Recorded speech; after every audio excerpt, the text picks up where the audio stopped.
Smart and legal guidance download the application now. नमस्कार दोस्तों, आज इस वीडियो के अंदर मैं आपको एक बहुत ज़रूरी जानकारी देने के लिए आया हूं। जैसे कि आप सभी लोग जानते हो कि अगर कोई भी एग्जाम की नोटिफिकेशन हमारे सामने आती है, हम उसका फॉर्म भरते हैं और हमारे को अपना पूरा नाम भरना होता है कि भाई मेरा पूरा नाम क्या है और मेरा सरनेम क्या है। अलग अलग कॉलम्स के अंदर हमारे को एग्जामिनेशन फॉर्म्स के अंदर भरने को मिलता है कि आपका फर्स्ट नेम क्या है, मिडल नेम क्या है, लास्ट नेम क्या है। ठीक है, अब किसी का नाम अगर कोई बड़ा नाम होता है तो अगर मान लेते हैं कि उसने अपना बस नाम लिखा, सरनेम नहीं लिखा, तो क्वेश्चन यहां पे ये आता है कि जब कोई व्यक्ति अपना ऐसे फॉर्म भरता है कि केवल वो अपना नाम भरता है, सरनेम अपना नहीं भरता। अब इस केस में जब वो अपनी एग्जामिनेशन में अपना एडमिट कार्ड आते हैं, स्टेजेस वाइज अपने एग्जामिनेशन क्रैक भी कर लेता है। फिर एक स्टेज आती है ना हमारी, जहां पे हम अपना रिटन एग्जाम क्लियर कर लेते हैं और फिजिकल टेस्ट अपना क्लियर कर लेते हैं। फिर हमारी स्टेज आती है डॉक्यूमेंट वेरिफिकेशन के लिए। तो अब जब डॉक्यूमेंट वेरिफिकेशन जब होती है तो डॉक्यूमेंट्स में तो नाम पूरा होता है सरनेम के साथ में, लेकिन अगर कैंडिडेट ने नाम अगर ऐसे भरा है अपना एप्लीकेशन फॉर्म गवर्नमेंट पोस्ट के लिए ऐसे भरा है जिसमें उसने अपनी कास्ट मेंशन नहीं करी है, तो यहां पे एक मेन इशू ये आता है, तो क्या कमीशन के पास में जो मेरा एग्जाम ले रही है, जो कैंडिडेट का एग्जाम ले रही है, इस छोटे से ग्राउंड पे क्या पूरे के पूरे कैंडिडेट को रिजेक्ट कर दिया जाएगा, उसकी एप्लीकेशन को रिजेक्ट कर दिया जा सकता है? क्वेश्चन यहां पे ये आता है जो अभी दिल्ली हाईकोर्ट के सामने आया था। तो दिल्ली हाईकोर्ट के सामने यही मुद्दा आया था कि एक ना इंडियन कोस्ट गार्ड, एक अपनी सरकारी नौकरी है, तो गवर्नमेंट पोस्ट है।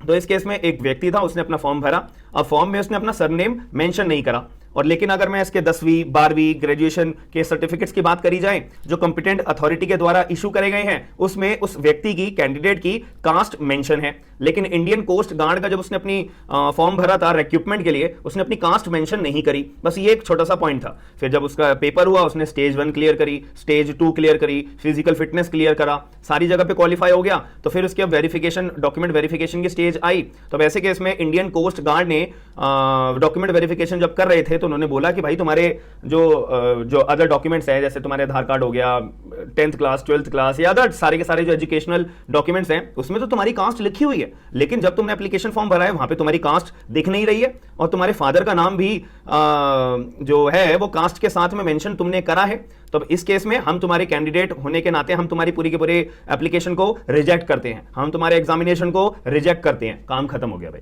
अब ऐसे केस में ये व्यक्ति अपना दिल्ली हाईकोर्ट के अंदर अप्रोच करा कि जैसा ये क्या नाइंसाफी है यार, मेरा डॉक्यूमेंट वेरिफिकेशन मैंने अपना दिया, कॉम्पिटेंट अथॉरिटी के द्वारा इशू करा गया है, अब मेरी मर्जी भाई, मैंने कास्ट नहीं लिखी तो नहीं लिखी, दैट्स इट। तो यहां पे दिल्ली हाईकोर्ट ने माना, जी हां, आप कैंडिडेट बिल्कुल सही बात बोल रहे हो कि यहां पर सिर्फ सरनेम ना लिखना ये एक तरह से ये शो नहीं करता है कि उस कैंडिडेट ने कोई अपराध करा है, अपनी पहचान छुपाई है या गलत इंफॉर्मेशन दी है या झूठी इंफॉर्मेशन दी है, ऐसा कुछ भी नहीं माना जाएगा। अब यहां पे अगर किसी को कास्ट लिखनी है तो लिखे, नहीं लिखनी है तो नहीं लिखे। यहां पर डॉक्यूमेंट वेरिफिकेशन की जो स्टेज होती है ना, वो केवल और केवल इसलिए होती है कि जो डॉक्यूमेंट कैंडिडेट अपने लेके आ रहा है वो जाली तो नहीं है, झूठे तो नहीं है। अब ऐसे केस में तो जो कैंडिडेट अपने डॉक्यूमेंट्स कॉम्पिटेंट अथॉरिटी के द्वारा जो इशू करे गए हैं वो सारे डॉक्यूमेंट्स पेश कर रहा है, तो ये तो क्लियर है, डॉक्यूमेंट ओरिजिनल है, कैंडिडेट अपना फेक नहीं है, जो डॉक्यूमेंट वो लेके आ रहा है वो फेक नहीं है, सीधी सी बात है। तो यही इशू दिल्ली हाईकोर्ट के अंदर आया था। तो दिल्ली हाईकोर्ट ने ये क्लियर बोला है कि केवल अपना सरनेम मेंशन नहीं करना अपने आप में इंपर्सोनिएशन नहीं है, यानी कि अपनी आइडेंटिटी को छुपाना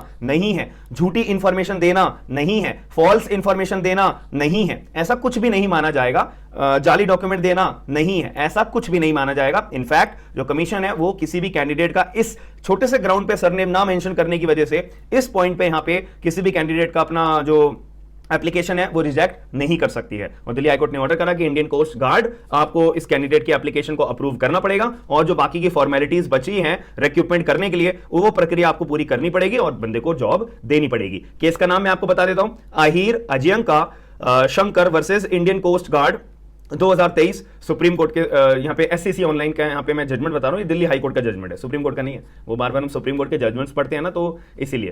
तो Ahir Ajinkya Shankar versus Indian coast guard 2023 Delhi high court का ये जजमेंट है 5726, और ये डिसाइड करा गया है अपना 14 सितंबर 2023 को, अभी रिसेंटली ये डिसाइड करा गया है। बाकी फर्दर डिटेल्स के लिए मैं आपको सारे के सारे जो जजमेंट का नाम है और लिंक है वो डिस्क्रिप्शन बॉक्स के अंदर शेयर कर दूंगा आपके रेफरेंस के लिए। और आप लोगों का क्या मानना है या क्या भी कभी आपको भी ऐसी प्रॉब्लम फेस करने को मिली है या नहीं मिली है, या कभी आपने एप्लीकेशन फॉर्म के अंदर अपना नाम गलत मेंशन करा है या नहीं करा है, कास्ट मेंशन करी है या नहीं करी है, ये सारे के सारे अपने एक्सपीरियंसेस प्लीज मुझे अपने डिस्क्रिप्शन कमेंट बॉक्स के अंदर जरूर बताइएगा। बाकी मिलते हैं नेक्स्ट वीडियो के अंदर। Thank you.